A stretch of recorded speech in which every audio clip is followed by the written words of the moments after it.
Good morning, students. Welcome to your business studies class. So, as you know that we are discussing chapter number 9, financial management, and today we will be discussing the topic that is fixed and working capital.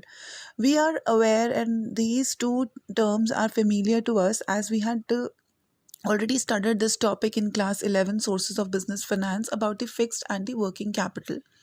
In today's lecture, we will be discussing about these two terms in detail, that what are fixed and working capital and what are the factors that affect the choice of fixed and working capital. Now, what is fixed capital? Fixed capital means the portion of capital investment in long term assets, or we can say fixed assets of a firm, for example, land, building, plant and machinery, furniture and fixtures, vehicles, etc.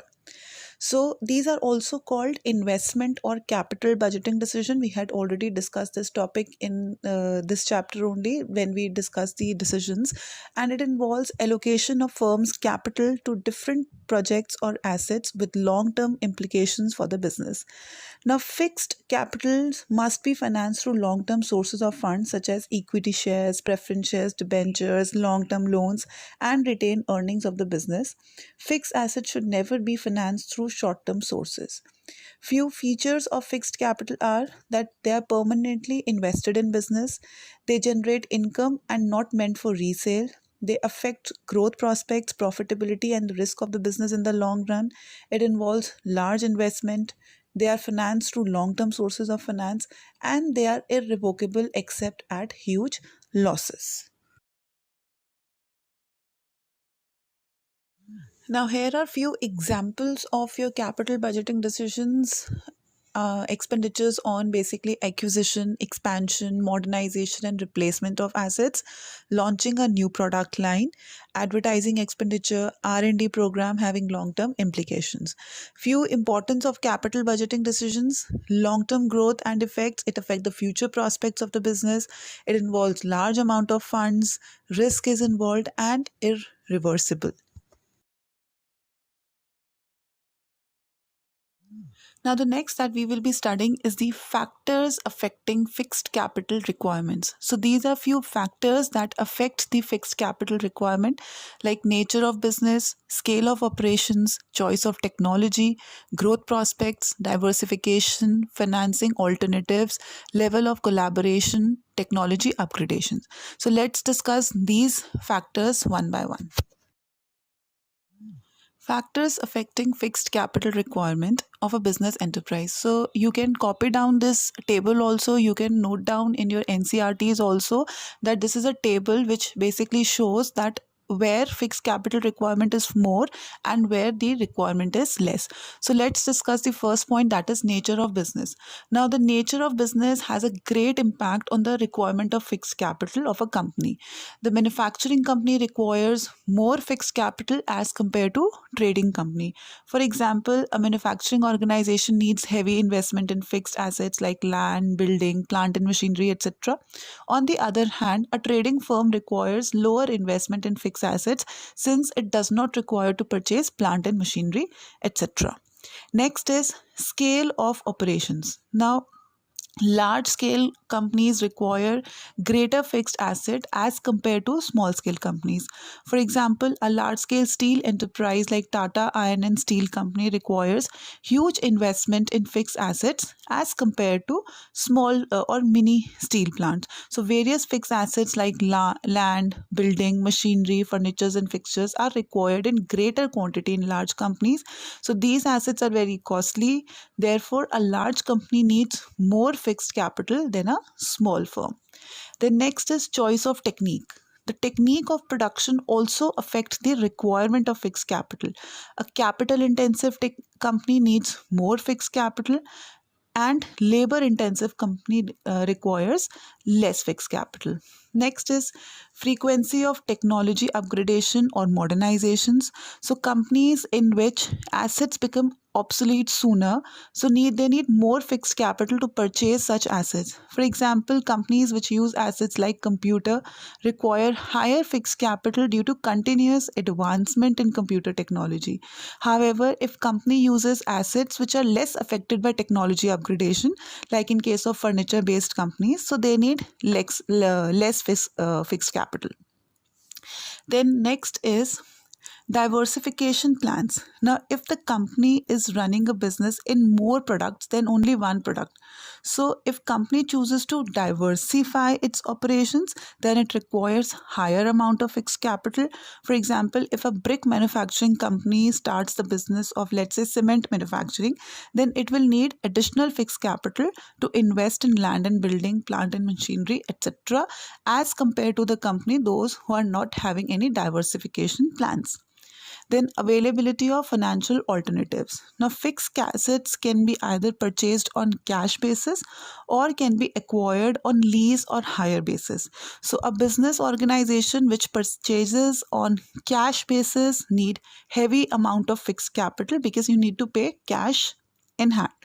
On the other hand, companies using financial and lease financing facilities require less fixed capital as assets can be purchased on installment basis instead of paying huge amount at one time.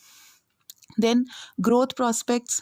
Company with higher growth prospects need greater amount of fixed capital as compared to the company with in which growth prospects require or there are no growth prospects. Then level of collaboration. Now certain business firms share each other facilities. For example, a bank may use another's ATM. So such collaboration or joint venture requires reduce the level of fixed investment assets for each firm. So the need of fixed capital is lower. Next term that we will be discussing is the working capital.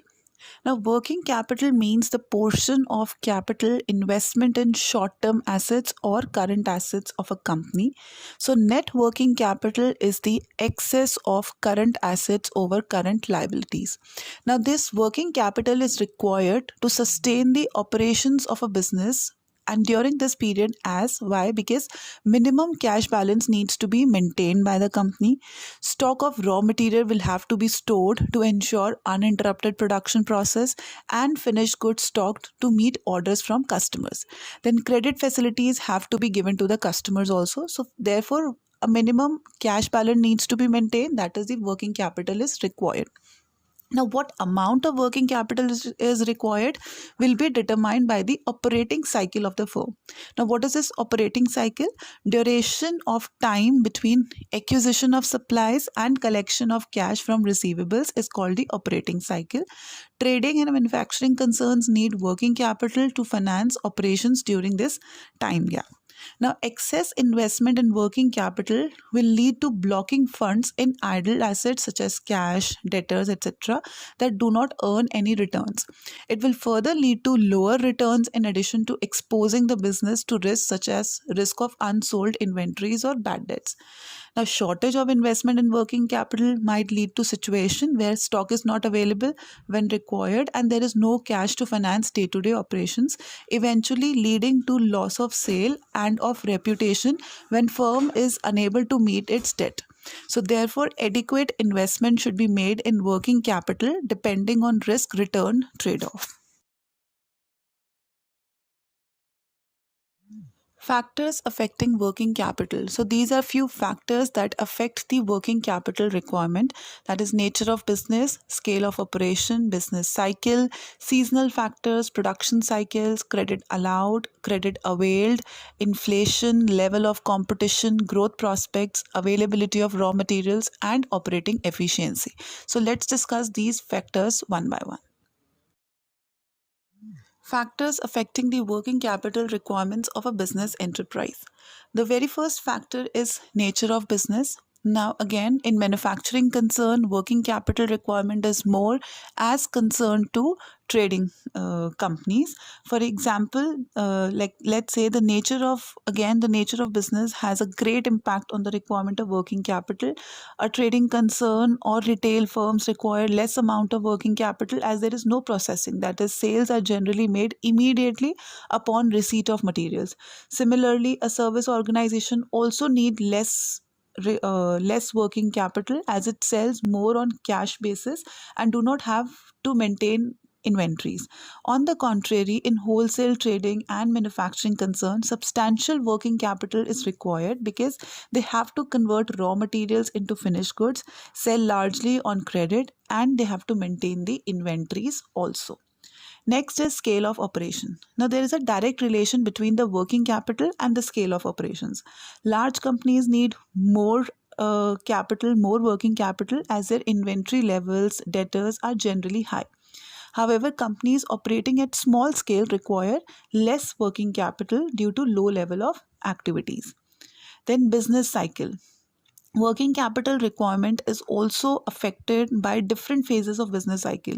Like during boom period, that is when the business is prosperous, more working capital is required due to increase in demand and sales. However, in period of depression or recession, the demand declines and it affects both the production and sales of goods. So in such a situation, less working capital is required. Then seasonal factors. Now, companies which produce and sell seasonal goods need large amount of working capital during peak season. For example, a woolen garment company needs more working capital during winters as compared to summers. So on the other hand, less working capital required during the lean season. Then next is the production cycle.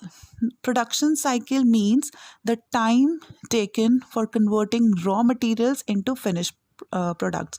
So business firms having longer production cycle will require greater amount of working capital as their funds get locked up in production process for a longer period of time. On the other hand, business units with shorter production cycle needs less working capital. Let's take an example. So time taken in case of let's say locomotive manufacturing is more and more working capital is required than in bakery where the time required to manufacture is short. Then credit allowed. So credit policy refers to the average time period for collection of sales proceeds.